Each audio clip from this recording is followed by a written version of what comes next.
अध्यक्ष महोदय, पंचायती राज की स्थापना इसलिए की गई थी ताकि गांवों को सशक्त किया जा सके, ग्रामीणों को सशक्त किया जा सके। लेकिन आज अगर बात करें झारखंड में पंचायती राज व्यवस्था की बात करें अध्यक्ष महोदय, तो ये व्यवस्था कहीं ना कहीं जो हमारे जनप्रतिनिधि चुन के आते हैं उन्हें उचित अधिकार नहीं दे पाई है। संविधान की धारा 243 के प्रावधान के अनुसार 11वीं अनुसूची में सूचीबद्ध 29 विषयों का अधिकार पंचायतों को देना है, लेकिन झारखंड में इन 29 विषयों पर त्रिस्तरीय पंचायती राज व्यवस्था जनप्रतिनिधियों के अधिकार से बहुत दूर रखा गया है। हमारा राज्य संविधान से ऊपर नहीं है अध्यक्ष महोदय। अतः मैं आपके माध्यम से सरकार से मांग करता हूं कि जो संविधान अनुसूची 11 में 29 विषय पंचायती राज संस्थाओं को प्रदान किए गए हैं उन्हें पंचायत को मिलना चाहिए। अध्यक्ष महोदय, अगर जलवायु परिवर्तन की बात कहें तो बड़ा चिंताजनक विषय है। ये कहानी जादू घोड़ा की है। यह हमें लगता है अब वह धीरे धीरे विश्व स्तरीय मामला बनने जा रहा है, इसलिए इस मामले को जरा गंभीरता पूर्वक लेने की आवश्यकता है। चूंकि हमारी बड़ी बहन मंत्री महोदया इस विभाग की मंत्री हैं, वो एक स्त्री हैं, शायद भली भांति पीड़ा को समझेंगी। एक सर्वे की रिपोर्ट कहती है कि जादू घोड़ा के लगभग 1 दर्जन गांवों का सर्वे किया गया है। वो सर्वे की रिपोर्ट कहती है कि 47% महिलाएं मां बनने की क्रिया की इच्छा जागृत नहीं कर पाती हैं। यानी मां बनने की जो क्रिया है उस इच्छा को जागृत नहीं कर पाती है। वो रिपोर्ट कहती है 47%। 30% जो महिलाएं हैं अध्यक्ष महोदय, उनमें गर्भपात हो जाता है। कारण क्या है ये सबको मालूम है, यूरेनियम का खनन और उसके रेडिएशन से जो प्रभाव पड़ता है, कहीं ना कहीं जादू घोड़ा के जो जीवन है उसे अस्त व्यस्त करके रखा गया अध्यक्ष महोदय।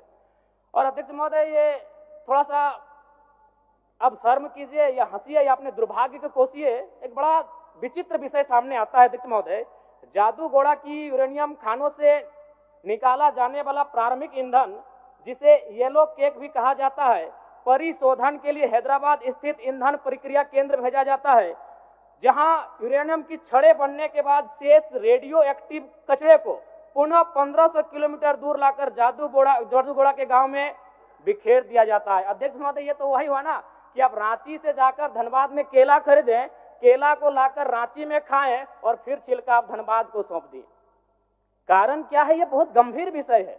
अगर इन विषयों पर हम लोग चर्चा नहीं करेंगे और उन विषयों का समाधान नहीं करेंगे अध्यक्ष महोदय, तो हमारे हिसाब से बहुत ही दुर्भाग्य का विषय अध्यक्ष महोदय। अतः मैं आपके माध्यम से सरकार को यह कहना चाहूंगा कि जादू घोड़ा का जो विषय है अत्यंत ज्वलंत विषय है, इसके निराकरण की दिशा में सदन को, सरकार को बढ़ने की आवश्यकता है। मनरेगा में अभी केंद्र सरकार के माध्यम से 245 रुपए मानव दिवस है और झारखंड सरकार उसमें 27 रुपए एक्स्ट्रा दे रही है, यानी 272। अगर 100 दिन के आंकड़े को ले लिया जाए तो 272 × 100 यानी 27,000 के आसपास होता है। अगर उसे फिर हम लोग 12 महीने होते हैं, अगर 12 महीने से डिवाइड करेंगे तो 2000 से ज्यादा उसका महीने का इनकम होता है।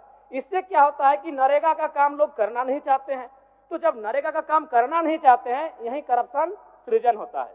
क्या करते हैं? वह जेसीबी के माध्यम से काम कराते हैं, फर्जी तरीके से लेबर का रजिस्ट्रेशन करते हैं और यहीं से एक लूप होल मिल जाता है जिनको करप्शन करना होता है। इसलिए मैं ये मांग करूंगा कि जो मनरेगा का विषय है और मजदूरों का जो न्यूनतम दर है उसे कम से कम एक अकुशल मजदूर का आज के डेट में लगभग 400 से ज्यादा उनका दर है अध्यक्ष महोदय। तो अगर उस दिशा में अगर मनरेगा की योजना को लेकर हम आगे बढ़ेंगे तो शायद मजदूरों के साथ एक न्याय हो पाएगा। धन्यवाद अध्यक्ष महोदय।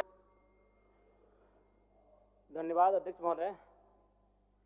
सरकार ने ग्रामीण विकास के लिए 9,841 करोड़, ग्रामीण कार्य के लिए 4,776 करोड़, पंचायती राज के लिए 2,144 करोड़ और वन पर्यावरण विभाग के लिए 1,381 करोड़ की मांग रखी है। सरकार ने कल्याण और शिक्षा के बाद 11% राशि को ग्रामीण विकास, ग्रामीण कार्य और पंचायती राज्य के लिए प्रावधान किया है।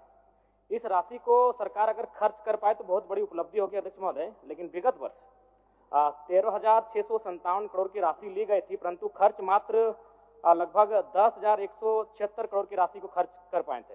यानी कि 3,481 करोड़ की राशि का खर्च नहीं हो पाना दुर्भाग्य अध्यक्ष महोदय। जबकि ये ग्रामीण व्यवस्था की बात है, पंचायती राज की व्यवस्था है।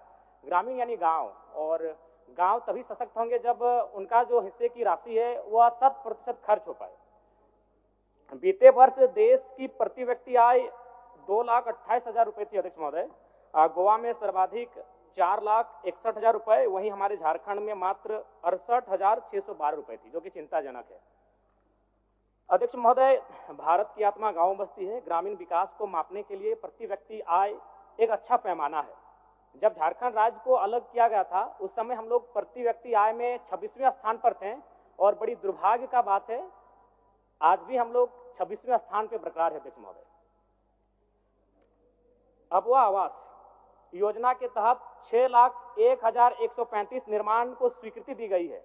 इसके लिए सराहनीय पहल है, लेकिन मैं बताना चाहूंगा अब तक 19,685 कार्य ही पूर्ण दिखाए गए हैं। अगर इसी गति से अगर काम होगा अध्यक्ष महोदय तो हमें लगता है 25 साल का समय लगेगा, जो कि एक चिंताजनक विषय है। अध्यक्ष